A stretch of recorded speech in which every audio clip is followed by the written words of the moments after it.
Bonjour à toutes et à tous. Nous nous retrouvons pour la suite de notre e-congrès qui a donc commencé par la journée du 13 octobre. Et désormais, nous commençons une suite de 4 mardis après-midi. Après cet après-midi d'aujourd'hui, nous nous retrouverons le 24 novembre, le 8 décembre et le 19 janvier de l'année prochaine. Comme nous devions être au Havre, nous avions pensé terminer notre congrès par une conférence plénière traitant de l'ensemble des risques à l'échelle territoriale. J'avais alors sollicité M. Pascal Mallet pour présenter cette conférence et il avait accepté. Le programme a dû être adapté à cette formule électronique, mais nous avons gardé le principe de cette conférence plénière et c'est elle qui va commencer cet après-midi d'aujourd'hui. Je remercie M. Pascal Mallet d'avoir accepté de présenter cette conférence et aussi d'avoir accepté le changement de date et le nouveau mode de présentation. M. Pascal Mallet est chef du service risque majeur à la direction résilience des territoires, Le Havre Seine Métropole. Il a donc toutes les qualités pour nous présenter cette conférence plénière intitulée Gestion territoriale et bassin de risque. La conférence est enregistrée, mais M. Mallet est en ligne avec nous et pourra répondre aux questions que vous voudrez bien poser par écrit sur le chat, comme on dit, enfin s'il marche, quoi. Donc, M. Mallet, avec mes remerciements renouvelés, je vous passe la parole.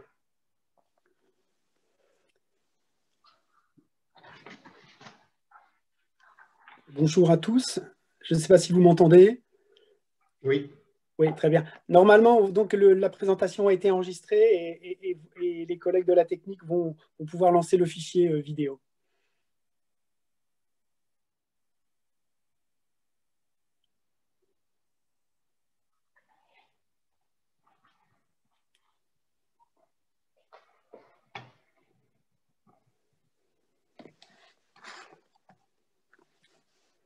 Je tiens à remercier l'Institut de maîtrise des risques pour cette aimable invitation à venir partager notre vision territoriale de l'estuaire de la Seine.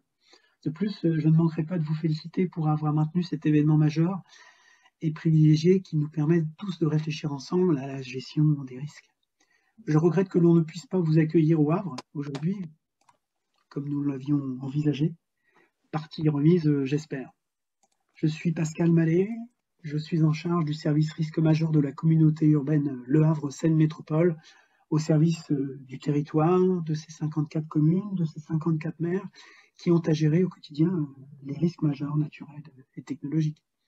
Notre sujet de cet après-midi porte sur la gestion territoriale des risques. La gestion territoriale, finalement, c'est quelque chose de très ancien. Des crues du Nil à la catastrophe de Lisbonne en 1755 jusqu'à aujourd'hui, nous pouvons avoir l'impression de refaire les mêmes constats de vulnérabilité.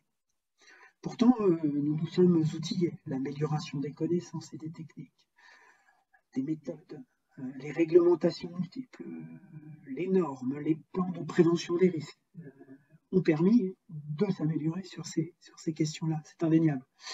Pour autant, je ferai un constat, il se peut que nous manquions de presque rien.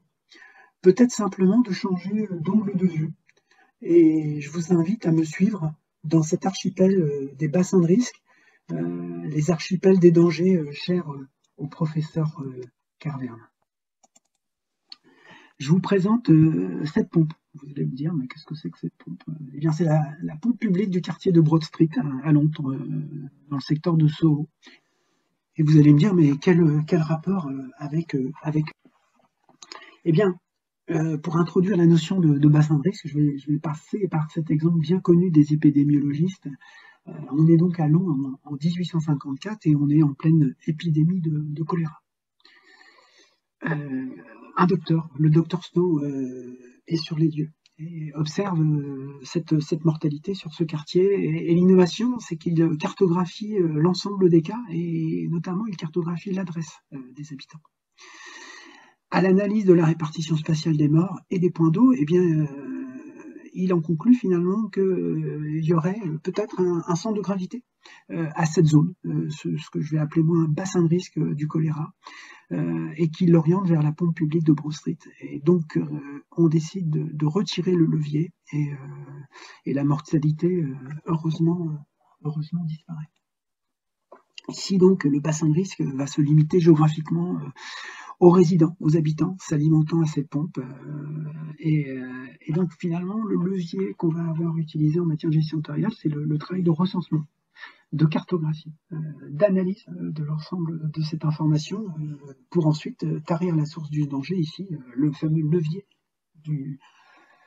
levier de la pompe publique. Alors ça me fait une transition avec Le Havre, car il faut savoir que Le Havre est la ville qui a créé le premier bureau d'hygiène municipale en France au XIXe siècle. Poursuivons notre tour des bassins de risque. Je vais essayer de mettre l'animation. Je vous présente cette animation du quartier de Manhattan à New York qu'on va reconnaître. Elle représente la fluctuation de la population présente dans le quartier entre la nuit et le jour. C'est finalement une sorte de cycle des marées démographique qui constitue une facette extrêmement importante des bassins de risque, cette notion de dynamique, puisque l'exposition des populations peut varier dans des proportions extrêmement importantes. Alors, je vous emmène bien sûr au Havre. Vous avez une représentation de notre secteur, et on va regarder ici une question, celle des risques technologiques. Imaginons qu'on ait un accident de transport de matières dangereuses en pleine zone industrielle. Et un nuage de toxiques va se former et malheureusement va se disperser vers la ville. Les dimensions du bassin de risque ici vont être liées à deux dimensions. On le voit bien, la dimension spatiale, mais également la dimension temporelle. Ici, je vous présente la première, c'est la répartition de la population dans les bâtiments du Havre. Donc, vous voyez les différents bâtiments qui sont représentés et vous avez une teinte en fonction de la population présente dans ce bâtiment. Ici, c'est une vision dure, puisque... Voilà. Alors, on retrouve ce nuage toxique avec une forme un petit peu plus précise issue de modèles, de scénarios d'accident. On va en tirer des enseignements. Bien sûr, on voit bien les effets de la météorologie locale, de la topographie, qui est importante également dans certains cas, sur la dispersion d'un nuage toxique qui, ici, malheureusement, se tourne vers le nord habité. Le graphique de droite, lui, montre le bilan d'exposition entre le jour et la nuit. Je vous le passe, et vous voyez bien en bleu l'exposition de jour en période diurne et la nuit en période nocturne. Et donc le constat est clair, le jour est une période pour le coup où la population est plus exposée par le fait de la mobilité entre le jour et la nuit. Donc au-delà de la question de la géométrie d'un bassin de risque, ici uniquement un cas particulier d'accident, eh bien on voit bien que le bassin de risque, c'est pas quelque chose de statique, aussi par le fait qu'on doit prendre en compte cette fameuse population. Et donc on a une question de temporalité qui est importante dans la question du bassin de risque. Donc ça va me permettre de faire la transition avec la slide suivante.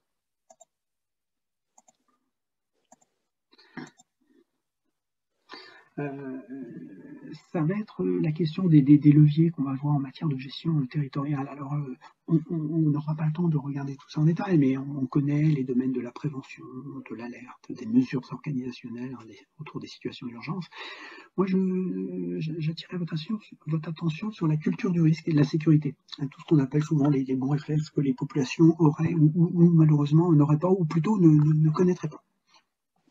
Et donc, on va essayer de l'appliquer à notre bassin de risque. Alors là, c'est un exemple parmi d'autres de ce qu'on fait sur notre secteur.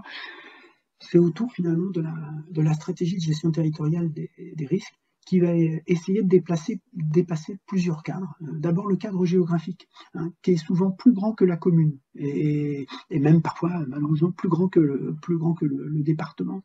Le cadre réglementaire strict des obligations du maire et du préfet. La culture de risque, bien entendu, elle est visée par des réglementations. Pour autant, on le sait, ou plutôt c'est le retour d'expérience de différents événements, notamment le dernier sur le Brisol, la population est plus ou moins bien informés à la fois des risques, mais également de la sécurité, c'est-à-dire des consignes, des bons réflexes à avoir. Vous avez sur ce schéma les différents secteurs sur notre bassin de risque. Tout ce qui est en rouge, c'est tout ce qui relève des obligations. Donc la commune a du boulot avec son DICRIL, avec son plan communal de sauvegarde. L'école a son PPMS, plan particulier de mise en sûreté. Sur certaines activités économiques, on a ce qu'on appelle des plans de mise à l'abri des activités économiques dans le cadre des plans de prévention des risques technologiques.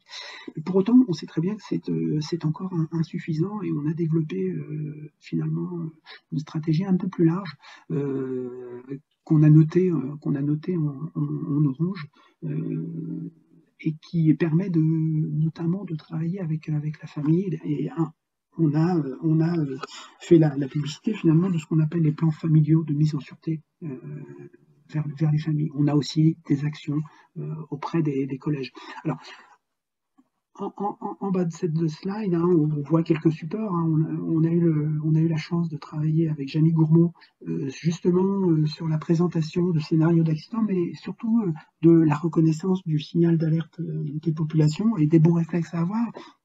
On a bien sûr des ressources Internet. On fait également des interventions dans les collèges. C'est quelque chose sur lequel il faut qu'on aille plus loin encore. Et sur les réseaux sociaux, avec Twitter, on a un compte qui s'appelle Alerte SOR, que je vous invite à consulter et pourquoi pas vous abonner, où on fait de l'actualité au quotidien, j'allais presque dire 24 heures sur 24, grâce à notre astreinte risque majeur autour des risques majeurs et aussi des événements quand malheureusement on peut en avoir. Donc la stratégie présentée, elle vise à un bon développement de culture de risque et de la sécurité des citoyens.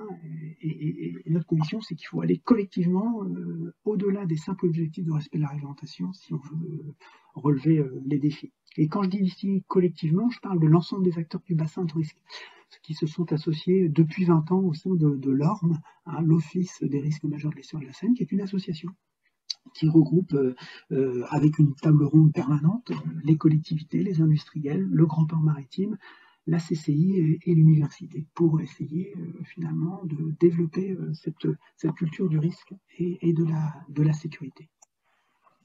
Alors, je ne pourrais pas oublier non plus les risques naturels sur lesquels on travaille. On a tous appris à l'école nos bassins hydrographiques, celui de la Seine qui prend sa source, donc, comme tout le monde le sait, au plateau de Langres. Mais il faut peut-être aller un tout petit peu plus loin sur la question des inondations. La politique de prévention des inondations a conduit à la définition de ce qu'on appelle les territoires risques inondation, qui finalement sont une forme finalement de bassin de risque réglementaire déjà.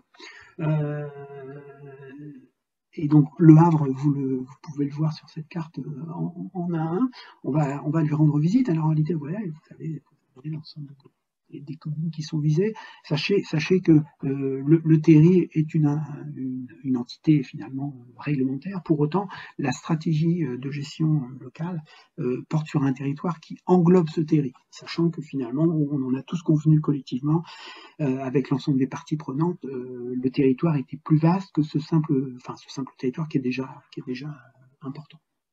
Alors, quand on parle d'inondation et de bassin de risque, en réalité, il faut aller regarder un petit peu plus dans le détail et ne pas simplifier le discours. Alors, quand je mets quand 1 est égal à 5. Ici, on va essayer de trouver deux idées. D'abord, l'inondation est un terme à utiliser toujours au pluriel, en réalité. Et sur ce schéma, de gauche à droite, on va découvrir au Havre les submersions marines, on pouvait s'en douter,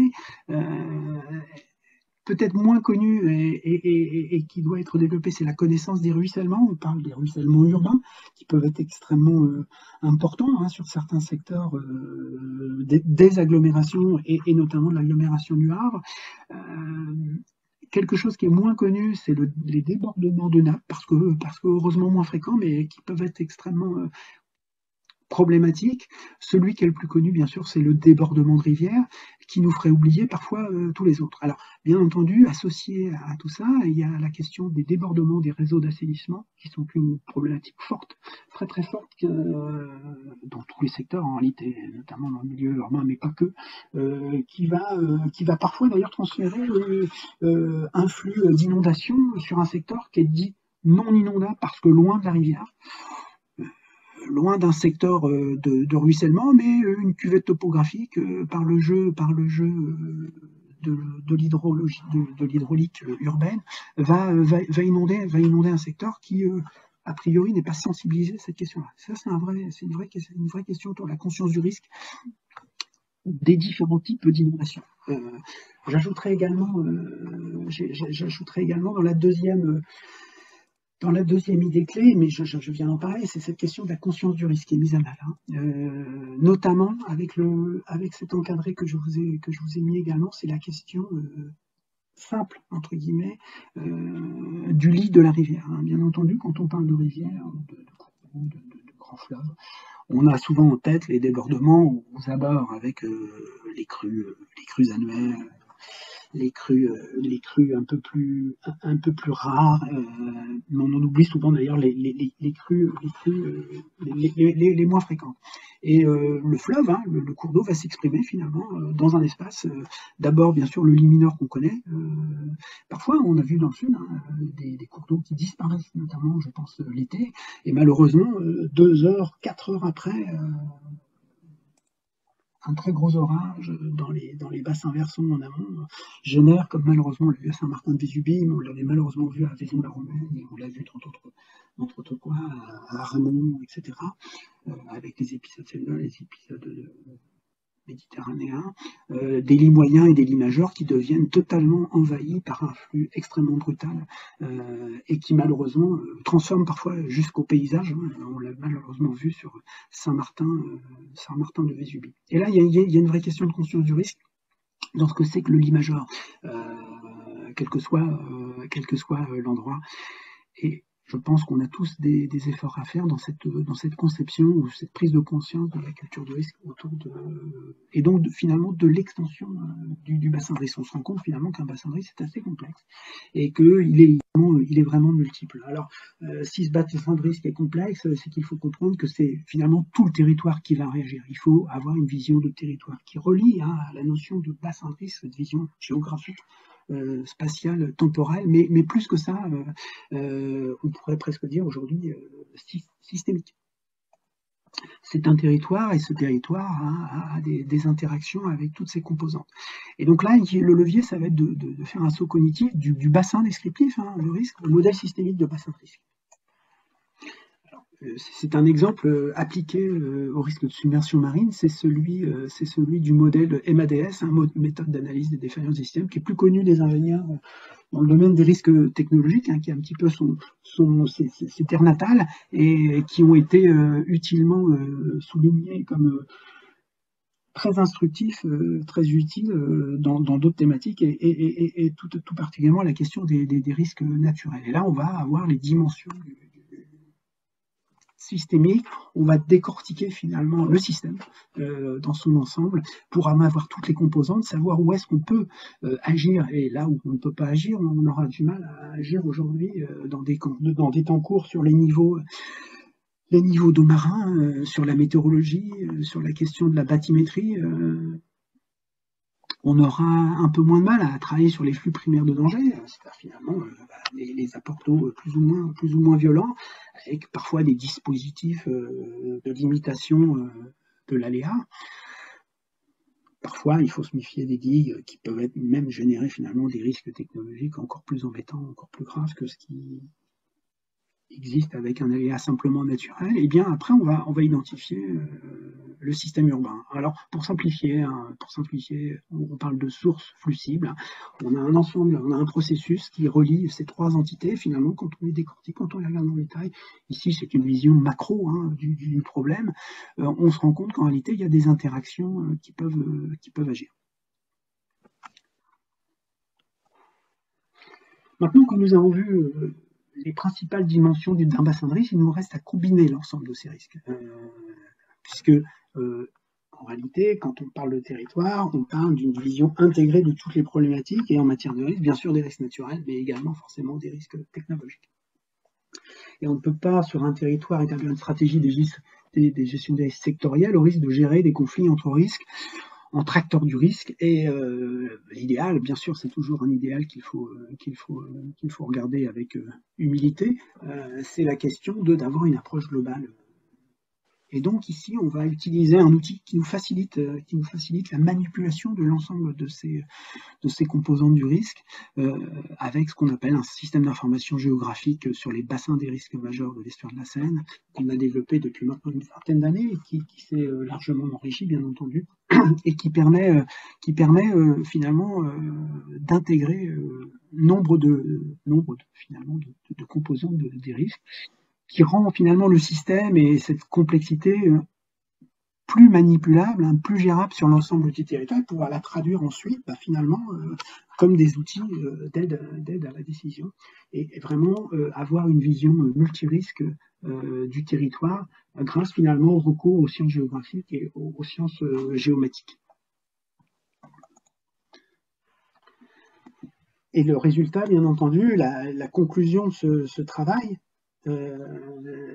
ça va être cette vision peut-être un peu simplifiée, bien entendu, du bassin multirisque, mais qui résume un ensemble de travaux déjà menés sur notre secteur. Et on va voir quoi?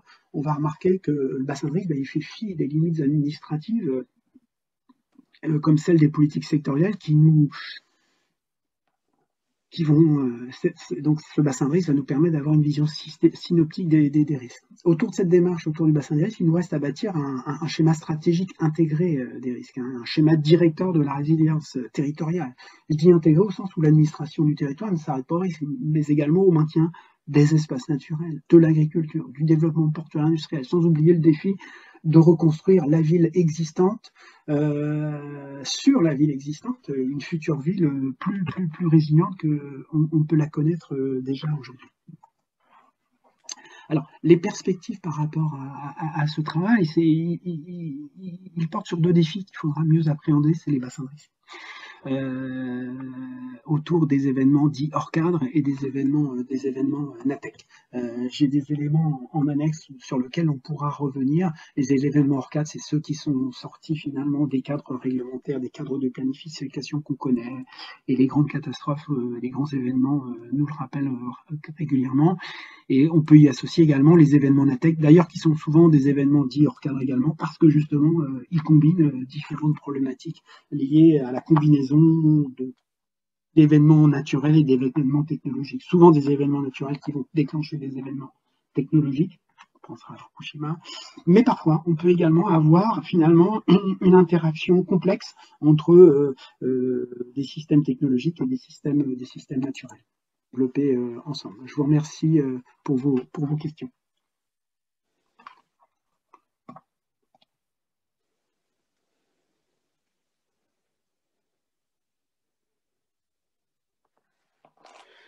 Merci. Merci je dis merci à la technique pour avoir envoyé la présentation. Je n'ai plus personne sur l'écran. Je ne sais plus à qui je vais parler. Et pour l'instant, je n'ai pas reçu de questions. J'attends des consignes de l'organisation pour pouvoir vous répondre, à moins que vous puissiez interagir. Et je suis à votre disposition.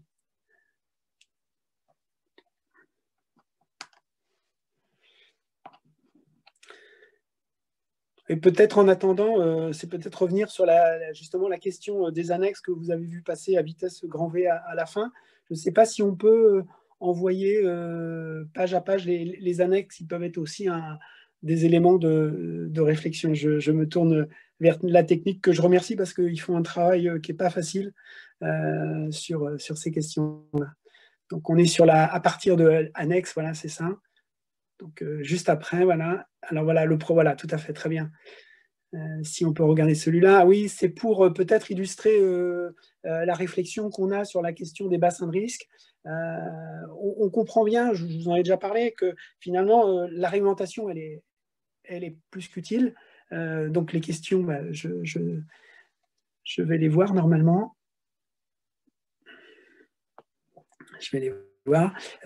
En attendant les questions qui arrivent par un flux, simplement de dire que si on regarde la dimension des bassins de risque, les bassins de risque, entre guillemets, des tailles les plus réduites, souvent, ce sont celles de la maîtrise de l'urbanisation, qui sont finalement cadrées sur des événements de période de retour dite centennale, ou en tout cas de périodes de retour pas trop importantes, avec des événements qui sont d'un niveau d'intensité qui ne sont pas toujours extrêmes, et tant mieux qu'on en ait.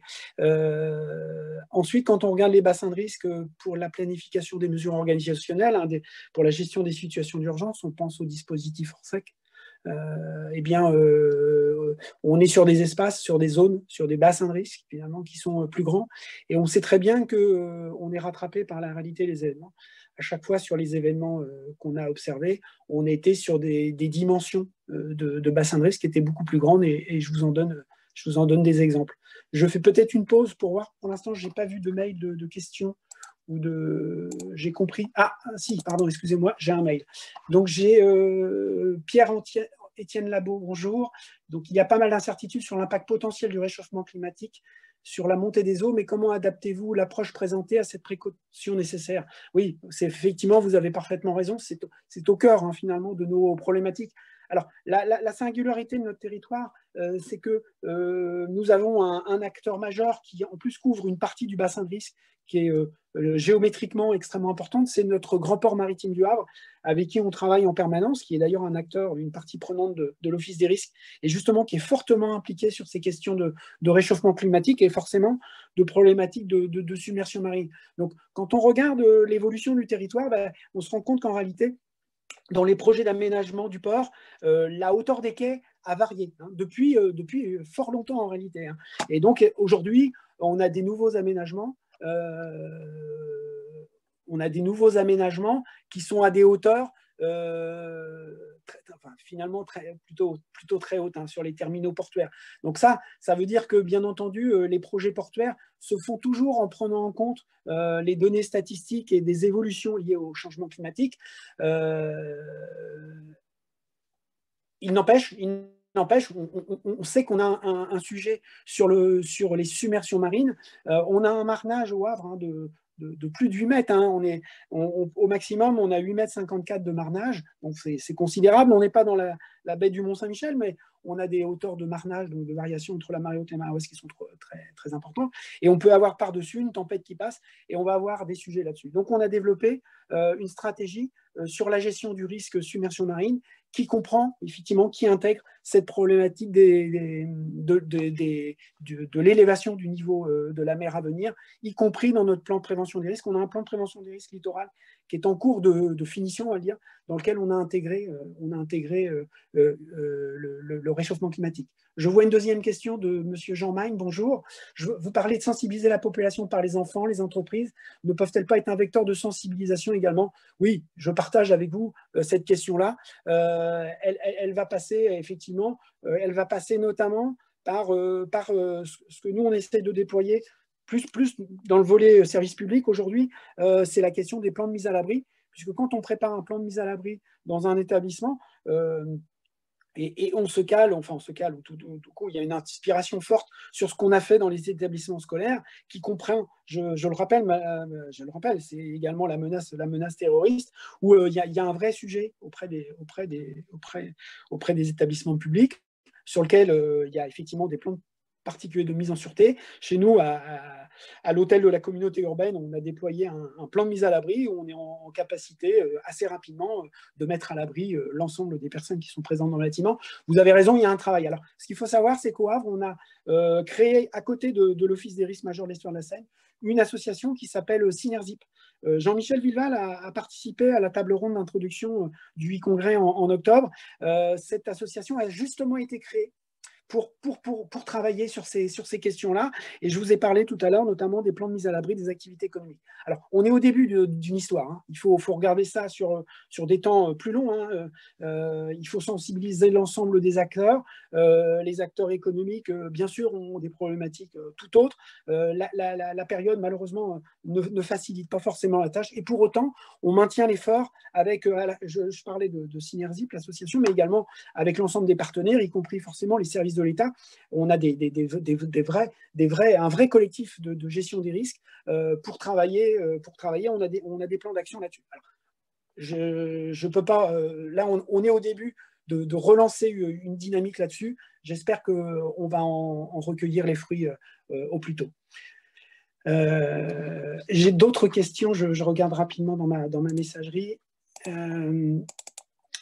Lors de l'occurrence d'un événement, comment travaillez-vous à la représentation commune de la situation en cours? Population, acteurs sur le terrain, décideurs. Là, lors d'un événement, comment travaillez-vous à la représentation commune? Eh bien, là, il y a un travail à faire dans les cellules de crise. Alors, la question, c'est qu'on peut avoir plusieurs cellules de crise. Hein. Une cellule de crise au niveau communal, une cellule de crise au niveau intercommunal, et bien entendu, le centre opérationnel départemental, le COD. Donc, en réalité, c'est un travail en commun et on doit partager toutes les informations pour avoir une vision la mieux partagée de l'ensemble de la réalité d'une situation et de son évolution. Donc, on a, comme sur tous les territoires, toutes les agglomérations, des événements plus ou moins durs, on va le dire comme ça. Mais on a cette habitude de travailler tous ensemble. Bien entendu, le prochain événement doit nous remettre en question puisqu'on sera sur un scénario qui forcément changera la donne. On me demande combien y a-t-il de sites Céveso sur la métropole du Havre. On a 17 installations Céveso seuil haut. En réalité, si on prend tous les sites industriels, on est à une trentaine de sites industriels qui vont présenter des risques et qui sont aujourd'hui compris dans le plan particulier d'intervention. Voilà, donc une trentaine d'ICPE, dont des Céveso. Comment la métropole du Havre arrive à travailler à l'échelle cohérente du bassin de risque? Problématique des limites communales, PCS métropolitain. C'est une bonne, merci de cette question. C'est un sujet qu'on va mettre sur la table, qui est partagé déjà avec un certain nombre de parties prenantes. L'idée, effectivement, de partir sur un PCS intercommunal. Il faut quand même savoir, c'est qu'on est en France et que ce qu'on appelle les pouvoirs de police sont des choses extrêmement réservées et consacrées par le droit, puisque les détenteurs des pouvoirs de police, c'est monsieur le maire ou aujourd'hui monsieur le préfet. Donc on a un vrai sujet là-dessus, mais la question est d'actualité. Je continue sur les questions. On a vu des catastrophes dû à une urbanisation sauvage autorisée par les autorités locales, Vaison-la-Romaine, l'Aiguillon avec la tempête. Quel est votre mode d'action auprès des autorités locales? Alors en réalité, les autorités locales, chez nous, on a déjà vécu quelques événements. Alors heureusement, hein, on n'a pas eu des événements de cette gravité, de cette intensité. On a un mode d'urbanisation, on a des zones dans lesquelles on va avoir des bâtis qui sont zones inondables. Mais on n'a pas aujourd'hui des cas aussi critiques que ce qu'on a pu voir.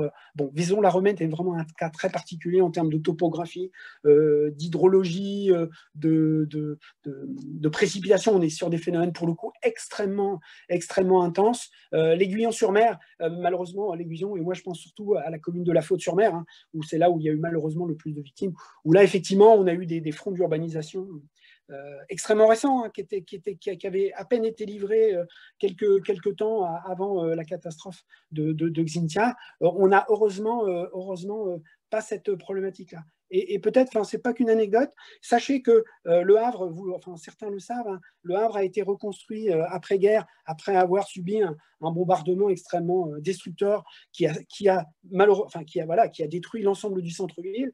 Et Auguste Aubéré, qui était l'architecte, hein, qui avait été désigné pour reconstruire le Havre, ce qui était un projet assez pharaonique, a considéré la situation et dès donc les années 40, hein, a eu cette vision. Hein, j'ai un extrait d'une interview de lui sur la radio française où il explique justement qu'il avait bien noté ces problématiques de proximité de l'eau, hein, du niveau d'eau, et que le choix avait été fait de reconstruire le Havre sur ces gravats. Ce qui fait que le centre-ville du Havre a été reconstruit, a gagné presque 1 mètre, voire plus parfois, sur certains secteurs. Et aujourd'hui, on a construit un modèle hydraulique de submersion marine. Il y a de cela quelques années, c'était le premier, hein, en France, en tout cas sur notre secteur du Havre.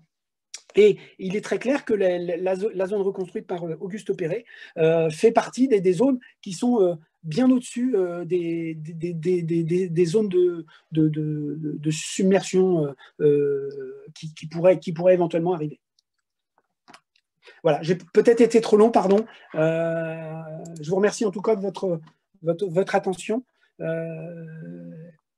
Et je redonne la parole aux animateurs peut-être. Merci pour votre présentation. Je vous invite peut-être à dire un petit mot de la fin et on va se déconnecter et rendez-vous dans la salle de session conférence numéro 3. Ok, donc d'abord merci à toute l'organisation de l'IMDR.